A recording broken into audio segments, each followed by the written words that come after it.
This is Kamlesh Ahuja sir की chemistry class. Dear students, हमने last class के अंदर क्लास को यहाँ पर स्टॉप किया था। मैंने डिस्कस किया था कि हम आयंस के अंदर किस तरह से हाइब्रिड स्टेट फाइंड आउट करेंगे या उसके अंदर हाइब्रिडाइजेशन और वैलेंसी के क्या कंसेप्ट है वो डिस्कस कर रहे थे। तो लास्ट क्लास में मैं ये डिस्कस कर चुका हूँ कि कार्बन पॉजिटिव कार्बन तीनों फॉर्म में एग्जिस्ट करता है, न्यूट्रल फॉर्म, कार्बोनियम आयन और carbon ion. Carbonium ion 1 electron जब हम रिमूव करेंगे तो कार्बोनियम आयन बन जाएगा और 1 इलेक्ट्रॉन ऐड करेंगे तो कार्बन पर नेगेटिव चार्ज आ जाएगा। तो हम कार्बन में वैलेंसी इलेक्ट्रॉन्स 4 है, 2s2p2, एक इलेक्ट्रॉन निकाल दिया 2s2p1 और एक इलेक्ट्रॉन डाल दिया तो 2s2p3। CH4 में 0 lone pair 4 sigma tetrahedral. Carbonium ion में हाइब्रिड स्टेट निकाली थी 3 - 3 divide by 2 0 lone pair 3 sigma 3HS sp2। तो ये हो गया। और कार्बन पे नेगेटिव चार्ज है तो कार्बन में नंबर ऑफ वैलेंसी इलेक्ट्रॉन्स 4 थे और एक एडिशनल इलेक्ट्रॉन डाला तो 5 हो गया। तो कार्बन आयन पे जब निकालेंगे तो नेगेटिव है तो नंबर ऑफ वैलेंसी इलेक्ट्रॉन 4 की जगह 5 हो जाएगा क्योंकि एक एक्स्ट्रा इलेक्ट्रॉन नेगेटिव में गया। तो जब भी नेगेटिव हो, अगर -1 है तो एक इलेक्ट्रॉन एक्स्ट्रा ऐड हो जाएगा, जैसे यहाँ 4 से 5 हो गए। अगर -2 होता तो 4 से 6 हो जाते हैं। तो यहाँ पर sp3 हो गया, ट्राइगोनल पिरामिडल हो गया। अब हम कुछ और एग्जांपल देखते हैं। अब हम कार्बन के जस्ट नीचे, कार्बन के जस्ट नीचे सिलिकॉन आता है। अब कार्बन अपनी वैलेंसी 4 या फिर कार्बोनियम आयन में 3 और कार्बन आयन में भी 3 है इसकी। हम सिलिकॉन को डिस्कस करें तो मैं सिलिकॉन SiF4 की बात कर रहा हूं मैं। SiF4 और ये दो नेगेटिव आयन से अगर इंटरेक्ट करेगा तो SiF6 - 2 बन जाएगा। ध्यान दो, मैं 1 मिनट वापस क्लियर कर रहा हूं। एक कार्बन से कंपेयर कर लेते हैं। जैसे ये है कार्बन टेट्राफ्लोराइड, तो CF4 में क्या हो जाएगा, 0 लॉन पेयर 4 सिग्मा। अब कार्बन को अगर 2 फ्लोराइड आयन या F2 और मिल जाए, 2 फ्लोराइड आयन मतलब नेगेटिव चार्ज के साथ, तो यहां CF6 - 2 नहीं बनता है। क्या होता है, यहां CF6 ये नहीं बनेगा। पॉइंट ये है कि क्यों नहीं बनेगा, ठीक है।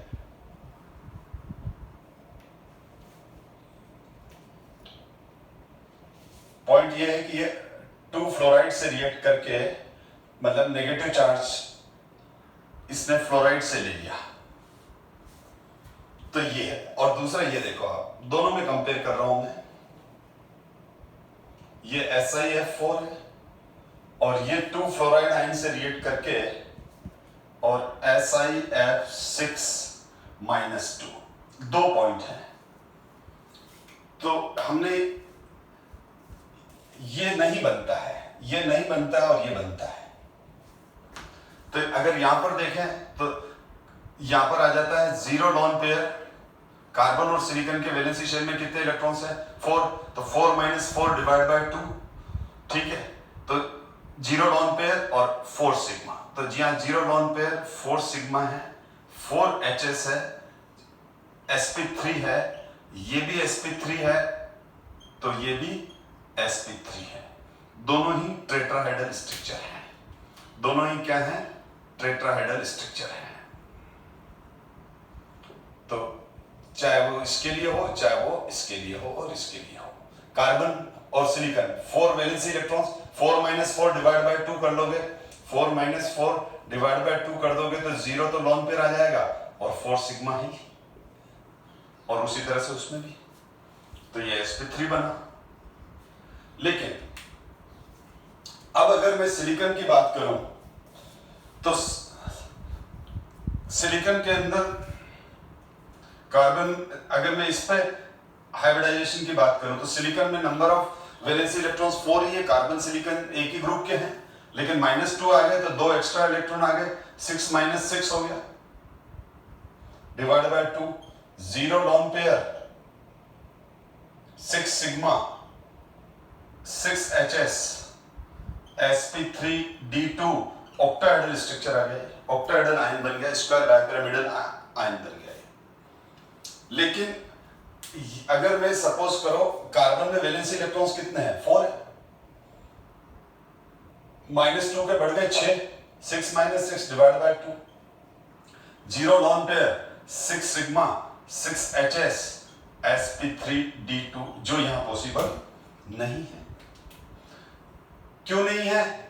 क्योंकि कार्बन के पास वेकेंट डी ऑर्बिटल नहीं है, तो कार्बन अपनी वैलेंसी 4 से ज्यादा एक्सटेंड नहीं कर पाएगा किसी भी हालत में। लेकिन सिलिकॉन अपनी वैलेंसी 4 से 6 तक भी ले आता है। लेकिन अब ये देखो कि ये कंसेप्ट थोड़ा डिफरेंट है। इसमें क्या है, सिलिकॉन के पास इलेक्ट्रॉन नहीं थे, मतलब सिलिकॉन के पास 4 वैलेंसी इलेक्ट्रॉन ही थे, तो फ्लोराइड ने 2 इलेक्ट्रॉन दे दिए इसको। यहां यूं बोलो, यहां सिलिकॉन पर -2 है। अगर आपको कंफ्यूजन हो रहा है तो 2 फ्लोराइड क्रिएट कर रहे हैं, यानी फ्लोराइड खुद ही इलेक्ट्रॉन लेके आ रहा है। कि जैसे आपके पास खाली शॉप है लेकिन आपके पास मनी नहीं है, तो आप उसमें बिजनेस स्टार्ट नहीं कर पा रहे हैं। तो आपका एक फ्रेंड है, वो बोल रहा है कि मैं अपन शेयरिंग कर लेते हैं, अपन वेकेंट शॉप तुम्हारी और मनी मेरा, हम दोनों मिलके शेयरिंग में बिजनेस कर लेते हैं। तो उस केस में उसने पूरा मनी इन्वेस्टमेंट उसने किया, क्योंकि आपके पास वेकेंट शॉप था। तो सिलिकॉन के पास वेकेंट डी ऑर्बिटल है, तो फ्लोराइड ने अपने नेगेटिव F- बोल रहा हूं इसीलिए, यानी सिलिकॉन को 2 इलेक्ट्रॉन फ्लोराइड ने दे दिए। जैसे उस आपके फ्रेंड ने मनी आपके वेकेंट शॉप पर इन्वेस्ट कर दी, इसी तरह फ्लोराइड ने अपने इलेक्ट्रॉन इन्वेस्ट कर दिए, क्योंकि फ्लोराइड F- है, उसके पास एक्स्ट्रा इलेक्ट्रॉन है।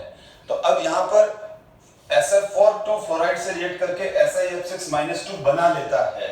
क्यों बना लेता है? इसीलिए बना लेता है, वापस वही रीजन कि इसके पास वेकेंट ऑर्बिटल है, तो सिलिकॉन अपने इलेक्ट्रॉन गेन करके सिलिकॉन इन फ्लोराइड्स के साथ कंबाइन कर लेता है और ये sp3d2 बन जाता है। तो आपसे कोई पूछे कि CF4 ये ऐसा पॉसिबल नहीं है और ऐसा है, तो भी रीजन हम देंगे वेकेंट डी ऑर्बिटल का बेटा, क्योंकि अवेलेबल ऑर्बिटल हैं। तो अवेलेबल, और देखो शॉप होना, वेकेंट ऑर्बिटल होना इंपॉर्टेंट है, सेकेंडरी इलेक्ट्रॉन होना। अगर मेरे पास वेकेंट शॉप तो है, मनी नहीं है, तो कोई दूसरा इन्वेस्टर आ जाएगा। तो यहाँ फ्लोराइड इन्वेस्टर है, यहाँ फ्लोराइड इन्वेस्टर है, यानी फ्लोराइड ने अपने इलेक्ट्रॉन इन्वेस्ट कर दिए, क्योंकि F- है, F नहीं है ये। इसी तरह से आप ये देखो, एक और एग्जांपल लेते हैं।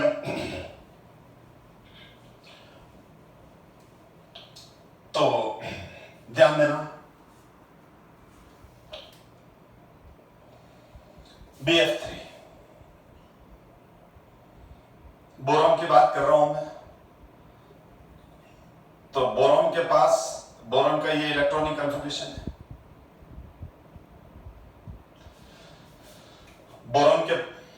बोरॉन का ये इलेक्ट्रॉनिक कन्फिगरेशन है।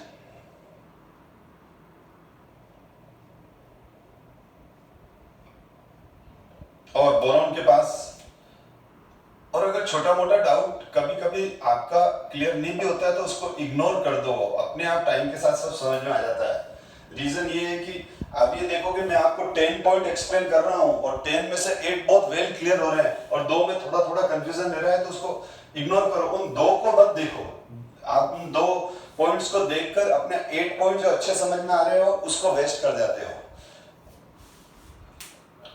रीजन ये है कि कुछ कंसेप्ट अपने आप आगे समझ में आ जाते हैं, क्योंकि जैसे जैसे चैप्टर कोर्स में आगे बढ़ता है डिटेल आती रहती है। तो ये हो गया BF3, ये हो गया 0 लोन पेयर। इस केस में ये हो गया बेटा, देखो 0 लोन पेयर 3 सिग्मा, 3 HS हो गया। तो ये हो गया जैसे BF3 का एग्जांपल, मैंने BF3 का एग्जांपल लिया, तो वही 3 - 3 divide by 2, 0 lone pair plus 3 sigma, trigonal planar. अब बोरॉन के जस्ट नीचे एल्यूमिनियम आ रहा है। अब एल्यूमिनियम की क्या खासियत है? एल्यूमिनियम के वैलेंसी शेल में डी और वैकेंट डी ऑर्बिटल है। तो एल्यूमिनियम का जो ग्राउंड स्टेट इलेक्ट्रॉनिक कन्फिगरेशन है वो ये है। अब एल्यूमिनियम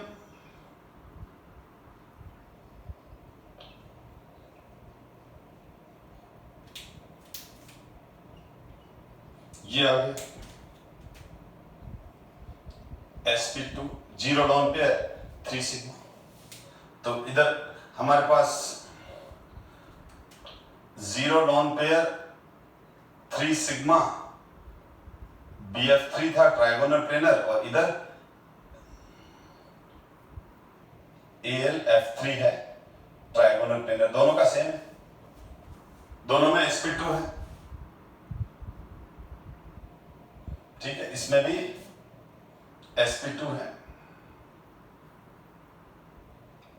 अब बोरॉन के पास देखो अभी भी वैकेंट p ऑर्बिटल अवेलेबल है। BF3 के बोरॉन में क्या है, ये 1 वैकेंट p ऑर्बिटल अवेलेबल है ना। इसका मतलब बोरॉन अभी एक बॉन्ड और बना सकता है। इंपॉर्टेंट ये है कि vacant orbital secondary important electron है, यानी अगर किसी के पास, मेरे पास खाली शॉप ही नहीं है, मेरे पास स्पेस ही नहीं है, तो कोई इन्वेस्टर मेरे पास थोड़ी आएगा, यानी इलेक्ट्रॉन थोड़ी आएगा। इलेक्ट्रॉन तभी आएगा किसी एलिमेंट के साथ जब उसके पास वैकेंट ऑर्बिटल है, या कोई नेगेटिव आयन आएगा। एक ही बात है, नेगेटिव आयन आ रहा है मतलब इलेक्ट्रॉन आ रहा है, आप अभी ये समझ के चलो। तो वैकेंट ऑर्बिटल है इसमें।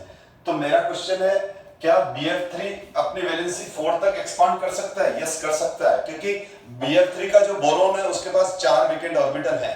पर परेशानी ये है कि वो BF3 इसलिए बनाता है क्योंकि उसके पास अपने खुद के इलेक्ट्रॉन 3 ही है। तो वो 3 इलेक्ट्रॉन्स को इस तरह से करके, और इसके 3 ऑर्बिटल्स में एक एक इलेक्ट्रॉन आ जाता है, और ये फिर बॉन्डिंग में इन्वॉल्व हो जाता है। एक पड़ा है तो पड़ा है। कोई आया कि तेरा बोरॉन, तेरे पास एक वैकेंट ऑर्बिटल है, मेरे पास एक्स्ट्रा इलेक्ट्रॉन है F माइनस, क्योंकि माइनस है तो एक्स्ट्रा इलेक्ट्रॉन है। F के पास कोई एक्स्ट्रा इलेक्ट्रॉन है? नहीं है। F माइनस के पास एक है, कहीं से लेके आया है इलेक्ट्रॉन, तो नेगेटिव चार्ज आ गया। ठीक है, तो अब यहां पर क्या होगा, ये एक एक्स्ट्रा फ्लोराइड आयन गेन करके BF4 माइनस में कन्वर्ट हो जाएगा। ठीक है, मैंने BF4 माइनस में कन्वर्ट हो जाएगा। और अगर BF4 माइनस की बात करूं तो इसमें नंबर, अब बोरॉन में क्या हो गया, 4 हाइब्रिड स्टेट आ गई। बोरॉन में नंबर ऑफ वैलेंसी इलेक्ट्रॉन्स 3 थे ये, और नेगेटिव का एक बढ़ेगा तो number of valency electron B minus में कितना हो गया, क्योंकि ये फ्लोराइड ने इसको इलेक्ट्रॉन दे दिया। और हम ऐसे करके इसलिए लिखते हैं, अब ये पूरे का हो गया, यानी इस पूरे मॉलिक्यूल पर नेगेटिव चार्ज आ गया। 4 - 4 divide by 2, 0 lone pair 4 sigma. तो अब यहां पर क्या हो गया, 0 लॉन पेयर 4 सिग्मा हो गया, यानी sp3 हो गया। ये sp2 से किसमें कन्वर्ट हो गया, ये तो यहां पर ये sp2 था, अब ये sp2 से sp3 हो गया। टेट्राहेड्रल स्ट्रक्चर हो गया इसका, ये ट्रायगोनल प्लेनर, ये टेट्राहेड्रल हो गया। तो ये सिचुएशन, तो अब एल्यूमिनियम के पास नहीं, ये वैकेंट p ऑर्बिटल है, फिर d भी खाली पड़ा है। तो एल्यूमिनियम के पास कोई फ्लोराइड आया और कह रहा है कि मेरे पास एक्स्ट्रा इलेक्ट्रॉन है, मैं तेरे को ये इलेक्ट्रॉन दे देता हूं, तेरे पास एक एक्स्ट्रा इलेक्ट्रॉन आ जाएगा, फिर बॉन्डिंग कर लेते हैं। एल्यूमिनियम बोलेगा आजा, मेरे पास तो पड़े हैं ऑर्बिटल, और भी पड़े हैं आगे। तो यहां पर क्या हो जाएगा, AlF4 माइनस बन जाएगा, बिल्कुल सेम सिचुएशन। ये sp2 ट्राइगोनल प्लेनर, ये sp3, वही यहां 4 - 4 हो जाएगा, क्योंकि फ्लोराइड आया, फ्लोराइड बोल रहा है, यहां पर फ्लोराइड बोल रहा है बोरॉन को, तेरे पास वैकेंट p ऑर्बिटल है, मेरा ये इलेक्ट्रॉन तू ले ले, तेरे पास आ गया एक इलेक्ट्रॉन, अब कर लेते हैं शेयरिंग। यहां पर भी फ्लोराइड ने एल्यूमिनियम को एक इलेक्ट्रॉन देकर AlF4 माइनस बना लिया, बन गया sp3। तो ये sp2 चल रहा है, ये sp3 चल रहा है। एल्यूमिनियम ने इसको बोला फ्लोराइड को, और भी और फ्लोराइड हो तो और भी लिया, और भी कोई फ्लोराइड इंटरेस्टेड है मेरे साथ बॉन्डिंग करने के लिए तो आ जाओ। क्यों? क्योंकि आगे वैकेंट d ऑर्बिटल है। ठीक है, तो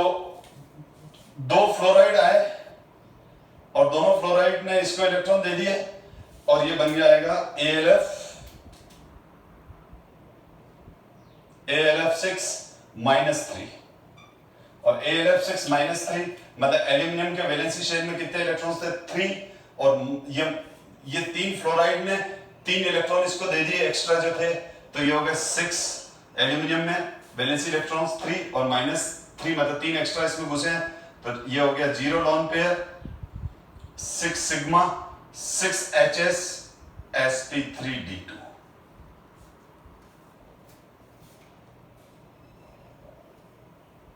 यहां पर फ्लोराइड गया। अब मुझे बताओ, आप खुद ही बताओ बेटा कि यहां पर जो फ्लोराइड गया क्या यहां पर ये फ्लोराइड ये वाले फ्लोराइड इसको इलेक्ट्रॉन दे पाएंगे क्या? ये फ्लोराइड तो देने के लिए तैयार है। बोरॉन बोलेगा मेरे पास d ऑर्बिटल ही नहीं है, तुम इलेक्ट्रॉन तो दोगे, मैं रखूंगा कहां पर, मेरे पास वेकेंट शॉप ही नहीं है, इसलिए आप कहीं और इन्वेस्ट करें। तो ये पॉसिबल नहीं है, तो यहां पर आगे कोई रिएक्शन नहीं होगा। तो आपने क्या देखा, BF3 से BF4 माइनस तो बना लेकिन BF4 6 -3 इस तरह से नहीं बना। और तो इसका मतलब बोरोन, आप देख लो, boron carbon nitrogen oxygen fluorine अपनी वैलेंसी एक्सटेंड नहीं कर पा रहे हैं। रुको मैं क्लियर कर रहा हूं, अभी इसमें भी थोड़ा सा पेच है। Boron carbon nitrogen oxygen, boron carbon nitrogen oxygen fluorine अपनी वैलेंसी एक्सटेंड नहीं कर पा रहे हैं क्योंकि उनमें वेकेंट d ऑर्बिटल एब्सेंट है। लेकिन फिर भी बोरोन एक ऐसा एलिमेंट है जिसकी वैलेंसी 3 से 4 एक्सटेंड हो जाती है, 3 से 4 एक्सटेंड हो जाती है। उसका रीजन है कि उसमें 1 वेकेंट ऑर्बिटल है, ये रहा। तो 1 वेकेंट ऑर्बिटल होने की वजह से जो बोरोन की वैलेंसी 3 है, 3 से 4 एक्सटेंड हो जाती है। समझ में आ गया? अब कार्बन की वैलेंसी 4 से एक्सटेंड हो ही नहीं सकती क्योंकि कार्बन है, नाइट्रोजन है, इनके वैलेंसी शेल में कितने इनके वैलेंसी शेल में ऑर्बिटल कितने हैं 4। इसका मतलब ये हुआ कि बॉन्डिंग के लिए क्या ज्यादा, अगर ये सारे एग्जांपल अगर आपको अच्छे से समझ में आ गए तो बॉन्डिंग के लिए क्या ज्यादा इंपॉर्टेंट है? बॉन्डिंग के लिए ज्यादा इंपॉर्टेंट ये है कि उसके उस एलिमेंट के वैलेंसी शेल में ऑर्बिटल होना जरूरी है। वेकेंट ऑर्बिटल होना जरूरी है तो वो वैलेंसी एक्सपांड करता जाएगा, वेरिएबल वैलेंसी शो करेगा। इलेक्ट्रॉन कम है चल जाएगा, इलेक्ट्रॉन उधार लिए जा सकते हैं, दुकानें खाली पड़ी है, पैसे उधार लेके बिजनेस चालू किया जा सकता है। तो वो वाली बात है बेटा। अब ध्यान दो, अब हमारे पास हमने बात कर ली बोरोन की। अब देखो हम कुछ एक दो इंपॉर्टेंट एग्जांपल डिस्कस कर रहा हूं मैं।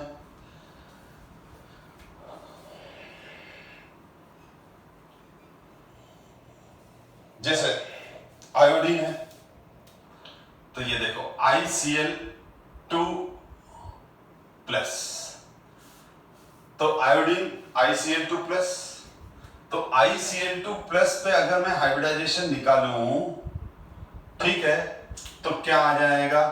आयोडीन में number of valency electron 7, plus का एक कम हो गया 6 -2 divide by 2 lone pair 2 sigma 4 HS sp3। तो अब देखो ये आयोडीन, आयोडीन के एटम, आयोडीन के पास क्या है?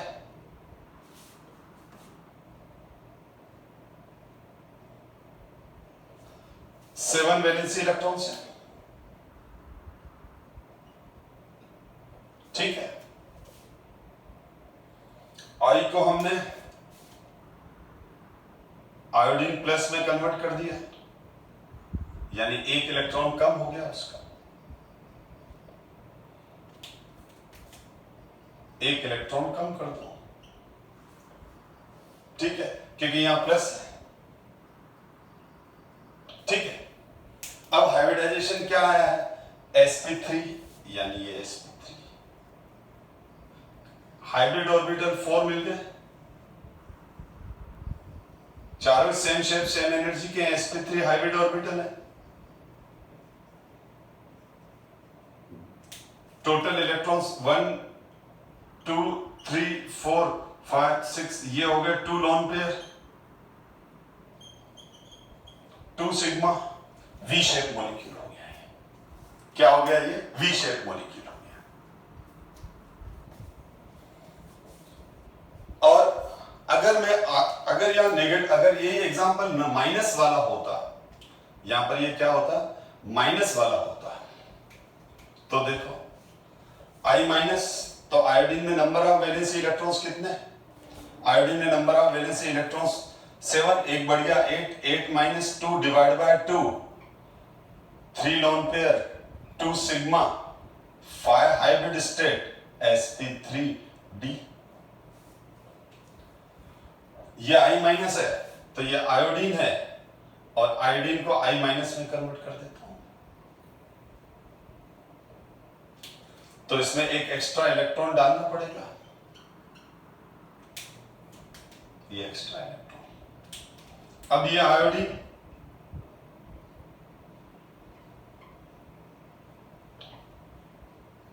कौन सा हाइब्रिडाइजेशन निकाला अपन ने? sp3d, ये sp3d, ये sp3d आ गया बेटा, sp3d आ गया। तो अब यहां से लेके यहां तक ये सारे इन्वॉल्व हो गए हाइब्रिडाइजेशन, तो ये सारे सेम शेप सेम एनर्जी के हो गए। अब यहां से लेके यहां तक अपन को कितने इलेक्ट्रॉन भरने हैं? 8, तो भर देता हूं 8 इलेक्ट्रॉन, 1 2 3 4 5 6 7 8। ये हाइब्रिड ऑर्बिटल है बेटा, अब वो बलून बार बार बनाना फालतू टाइम वेस्ट है बेटा ये, क्योंकि अब तो मैं इतना कंसेप्ट क्लियर कर चुका हूं। 1 2 3 4 5, ये 5 हो गए, ठीक है ना। अब 5 में क्या हो जाएगा? 1 2 3 4 5 6 7 8, तो ये 3 लोन पेयर हो गए और ये 2 बॉक्स। तो यहां पर आ जाते हैं, इसमें आ गया हमारे पास 3 lone pair, 2 sigma, hybrid state 5, sp3d। अब अगर मैं इसके शेप की बात करूं तो मैंने बता रखा है आपको कि ये हाइब्रिड स्टेट ऑड नंबर है, तो यहां पर क्या होगा? ये sp3d का शेप क्या होता है? sp3d का शेप होगा trigonal bipyramidal. Centre atom iodine है, सेंटर एटम आयोडीन है, ऑर्बिटल अरेंजमेंट ट्रायगोनल बायपिरामिडल है। सेंटर में ये आयोडीन है, सेंटर में ये आयोडीन है, और ये तीनों इक्वेटोरियल हाइब्रिड्स हैं, ये दोनों एक्सियल हाइब्रिड्स हैं, ये तीनों इक्वेटोरियल हैं और ये दोनों एक्सियल हैं। हाइब्रिड स्टेट जब ऑड नंबर में थी तो लोन पेयर हम कहां रख रहे थे? इक्वेटोरियल्स पर, तो यहाँ 3 लोन पेयर यहां आ जाएंगे, तो ये 3 लोन पेयर 1 2 3, और दोनों क्लोरीन यहां आ जाएंगे, ठीक। और ये हो गया, ये नेगेटिव ऊपर लगा दिया, तो ये तीनों लोन पेयर इसको सिमेट्रिकली रिपेल करेंगे, ऐसा हम जानते हैं, बहुत अच्छे से पढ़ चुके हैं बेटा। और ये 3 लोन पेयर जब सिमेट्रिकली रिपेल करेंगे तो ये आयन का शेप क्या हो जाएगा? This ion is linear, linear ion हो गया।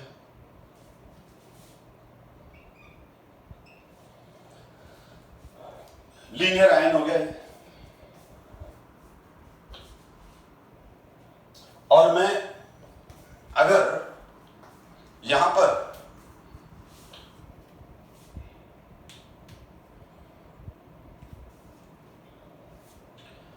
बहुत अच्छा, अभी करीब आई थिंक 2016 के अंदर 2000 आई थिंक है ना, जेई में क्वेश्चन आया था I3 माइनस को लेके। क्या आया था वो बता रहा हूं, I3 माइनस, आई थिंक 2015 या फिर 2016 या फिर 2017, इनमें से एक में एक एग्जाम में आया था।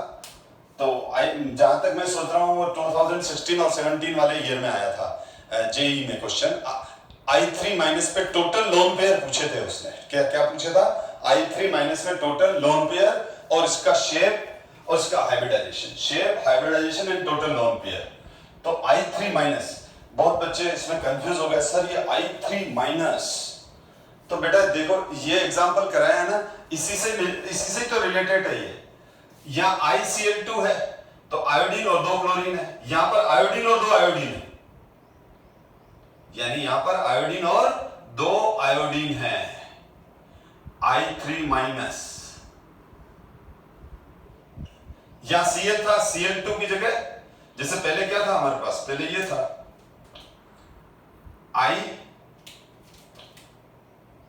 ICl2 minus. अब इसने क्या किया, ट्रिक क्या कर दी इसने, ट्रिकी क्वेश्चन बना दिया। दोनों क्लोरीन को भी, यहां जो दोनों टर्मिनल क्लोरीन है, उन दोनों टर्मिनल क्लोरीन की जगह भी इसने क्या ले लिया, Cl ले लिया बेटा। क्या ले लिया, Cl ले लिया, यानी ICl2 माइनस। ठीक है, ICl2 भाई जैसे ये था ना ICl2 माइनस, तो ये एक ही चीज हो गई, ये वाली चीज बोलो और ये बोलो। ठीक है, इसको रिसेंबल किया मैंने, तो यहां पर इसने क्या किया, यहां पर भी आयोडीन ले लिया और यहां पर भी आयोडीन ले लिया। बात वो क्यों हो गई,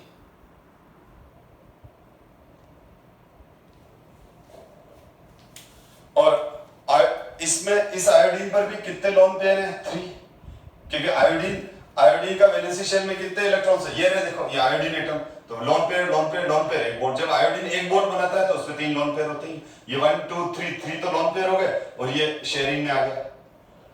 तो यहां पर ये सिचुएशन है, तो इसमें 9 लोन पेयर है।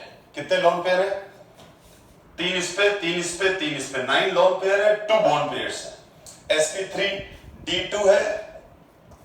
अब कुछ स्टूडेंट बोलते हैं सर फिर इसमें आपका ट्रिक क्या काम आ रहा है बेटा, ये देखो I3 माइनस, तो I3 माइनस में क्या होगा बेटा, सीधी बात है कि एक तो सेंटर हो गई, जैसे अगर मैं आज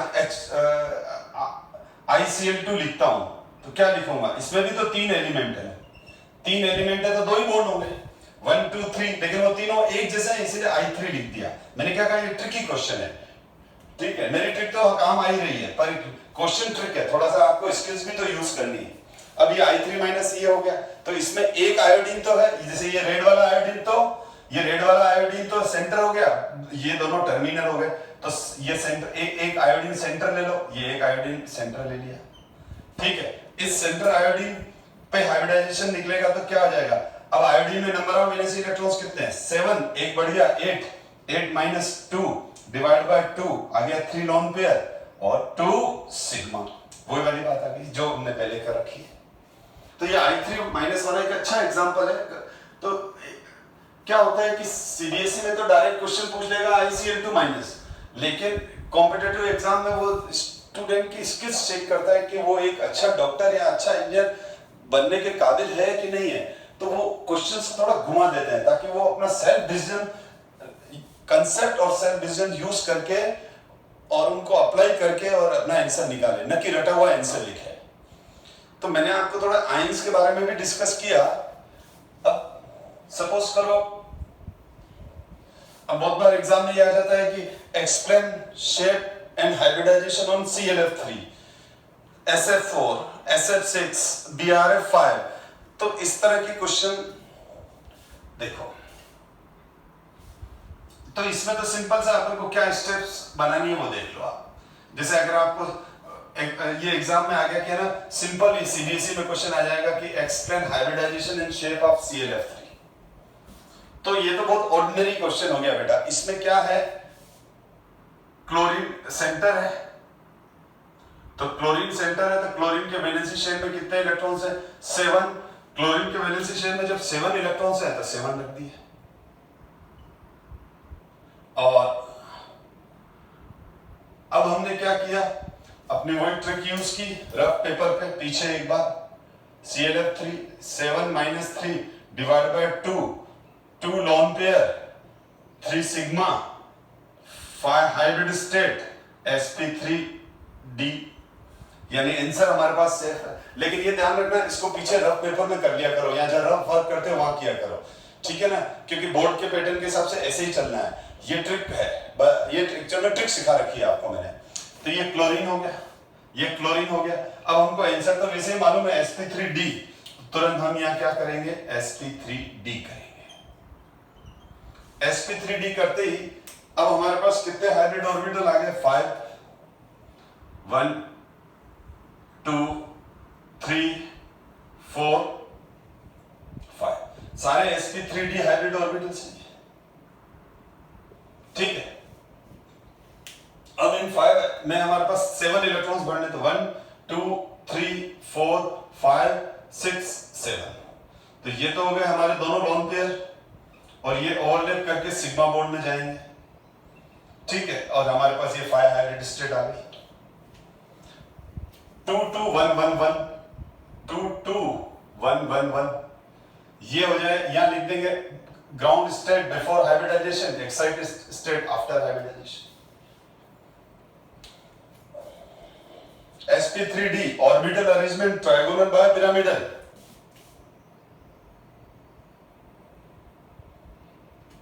तो ये क्लोरीन,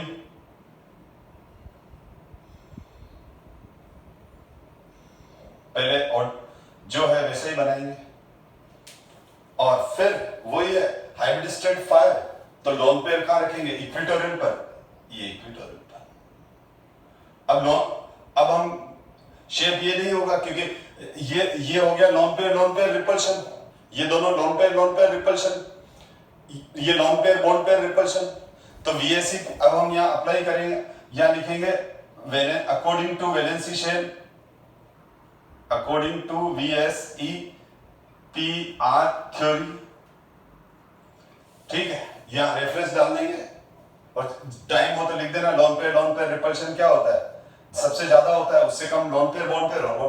तो अब इन लोन पेयर्स का रिपल्शन यहाँ पर है, ये लोन पेयर इनको ज्यादा रिपेल करेंगे, तो ये बॉन्ड तो अपनी जगह ही रहेगा, क्योंकि जैसे ये दोनों लोन पेयर है, ये मार्कर लोन पेयर है, और ये दोनों लोन पेयर है, दोनों मार्कर लोन पेयर है, और ये मेरा CF बॉन्ड है। तो ये लोन पेयर इधर भी रिपेल करेगा, इधर करेगा, ये पेन तो कहीं नहीं रहेगा, लेकिन ये जो रेड मार्कर है इस पे लोन पेयर का रिपल्शन होगा, तो ये थोड़ा सा झुक जाएगा, पहले डिस्कस कर चुका हूं मैं। तो लोन पेयर रिपल्शन की वजह से ये लोन पेयर का रिपल्शन ज्यादा है, तो इसको ये इस तरह से झुका देगा, और इस तरह से झुका देगा, तो इसका जो शेप बन जाएगा वो इस तरह से आ जाएगा। ये फ्लोरीन वही, लेकिन ये दोनों, तो ये जो 90 डिग्री का एंगल है ये लेस देन 90 डिग्री का एंगल हो जाएगा, और यहाँ पर ये दोनों लोन पेयर आ जाएंगे। लोन पेयर शेप के पार्ट नहीं है, हमेशा ध्यान रखो, शेप खाली बॉन्ड से डिसाइड होता है।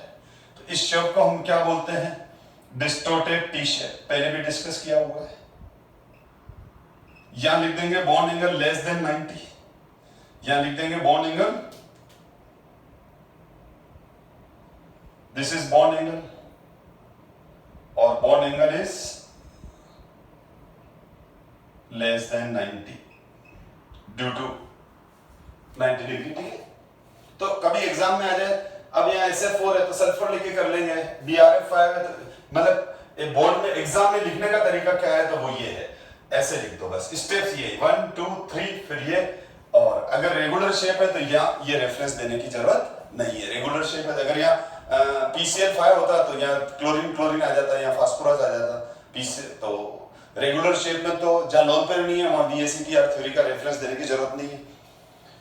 तो इस तरह से हम अलग अलग मॉलिक्यूल्स के अंदर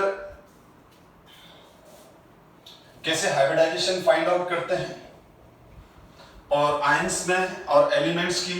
तो मेरे हिसाब से अब काफी बच्चों के कंसेप्ट अच्छे क्लियर हो चुके होंगे जो मैंने पढ़ाया है अभी तक। अब देखो, the elements such as phosphorus, sulphur, chlorine, bromine, iodine have a vacant d orbital in their valency shell. This element shows variable covalency. Covalency मतलब number of bonds, number of covalent bonds, यानी अगर वो covalent bond कितने बनाता है वो उसकी covalency है। जैसे फास्फोरस की कोवैलेंसी 3 और 5 है, सल्फर SF2 SF4 SF6, तो सल्फर की कोवैलेंसी 2 4 6 है। Increase the number of unpaired electrons under excited condition, मतलब वो ये इलेक्ट्रॉन d ऑर्बिटल में चला जाता है। The electrons from paired orbital get excite to vacant d orbital of the same shell, ठीक है ना। आपने देखा था इलेक्ट्रॉन्स आगे मैंने एक्साइट कर लिए थे, ठीक है ना। नहीं तो आप वीडियो को रिवर्स करके वापस देखो तो ये सारी लैंग्वेज पढ़ा रखी है मैंने। हाइड्रोजन में भी वेरिएबल वैलेंसी नहीं है। Hydrogen, nitrogen, oxygen, fluorine do not possesses even then carbon लिखना भूल गया हूं मैं, ठीक है। तो 4 element hydrogen, nitrogen, oxygen, fluorine और कार्बन और ऐड कर लेंगे, do not possesses vacant d orbital in their valency shell, thus such and उसमें एक्साइटेशन पॉसिबल नहीं है, डी ऑर्बिटल पॉसिबल नहीं है। तो ये जो एलिमेंट हैं ये वेरिएबल ऑक्सीडेशन स्टेट और हायर ऑक्सीडेशन स्टेट नहीं शो कर सकते। बोरोन में वेकेंट ऑर्बिटल तो नहीं है लेकिन एक वेकेंट p ऑर्बिटल जरूर है, इसीलिए वो Bf3 से Bf4 माइनस में कन्वर्ट हो जाता है। ये सब मैंने डिस्कस कर चुका हूं, तो इस लैंग्वेज को ज्यादा कंफ्यूज मत करो, आप खाली इसको रीड करो। This is reason that NCl3 exist while NCl5 does not, ठीक है। तो ये खाली लैंग्वेज का है, आप अपनी लैंग्वेज बना के लिखो, ज्यादा अच्छा है। फिर भी मैंने दी है लैंग्वेज। अब ये वाले क्वेश्चन तो हम कर चुके हैं, ये भी बुक का ही क्वेश्चन है। Why the bond angle of HCC is method is 109 degree 28 minute while in NH3 NHH bond angle मतलब ये बोल रहा है कि CH4 के अंदर तो बॉन्ड एंगल 109 डिग्री 28 मिनट है, ये 170 है, तो वही लिखेंगे। CH4 में सारे बॉन्ड पेयर रिपल्शन है और NH3 में एक लोन पेयर है, तो लोन पेयर ज्यादा रिपेल करके बॉन्ड को रिड्यूस कर देगा। ये लैंग्वेज रीड कर लेना, वही लैंग्वेज है जो मैं पहले पढ़ा चुका हूं। वही फिर वाटर का आ गया। अब ये बोल रहा है NH3 में बॉन्ड एंगल इतना है और वाटर का इतना है, जो मैंने प्रीवियस क्लास में डिस्कस कर रखा है। इस प्रेजेंट क्लास में नहीं, प्रीवियस क्लास में देखो, प्रीवियस जब EACPR थ्योरी पढ़ाया था तो ये ऑलरेडी क्वेश्चन करा रखे हैं मैंने। तो NH3 में नाइट्रोजन में एक लोन पेयर है तो कम रिपल्शन है, तो बॉन्ड एंगल रिड्यूस तो होगा लेकिन कम होगा। वाटर के ऑक्सीजन पे 2 लोन पेयर है, तो 2 लोन पेयर मिलकर ज्यादा रिपेल करेंगे तो बॉन्ड एंगल को ज्यादा रिड्यूस करेंगे। रेफरेंस डालना है valency shell electron repulsion pair theory का। अब मैं यहां तक होप करता हूं आपको कंसेप्ट क्लियर हो गया होगा। अब नेक्स्ट क्लास के अंदर मैं पाई बॉन्ड कंसेप्ट क्लियर करूंगा, जैसा कि मैंने आपसे कह रखा था कि अब मैं पाई बॉन्ड कंसेप्ट पे आऊंगा। तो नेक्स्ट क्लास में मैं पाई बॉन्ड को डिस्कस करूंगा। पाई बॉन्ड कैसे बनते हैं, पाई और सिग्मा में क्या डिफरेंस है, और फिर पाई बॉन्ड वाले मॉलिक्यूल जैसे CO2 C double bond O, ठीक है, SO2, जिन मॉलिक्यूल्स के अंदर पाई बॉन्ड है, फिर उनके बारे में ज्यादा डिटेल डिस्कस करेंगे। तो हमारा आप जितने टाइम से जो वेट कर रहे थे वो नेक्स्ट क्लास में कंप्लीट हो जाएगा। हम पाई बॉन्ड डिस्कस करेंगे और पाई और सिग्मा में डिफरेंस देखेंगे। So thank you my dear students.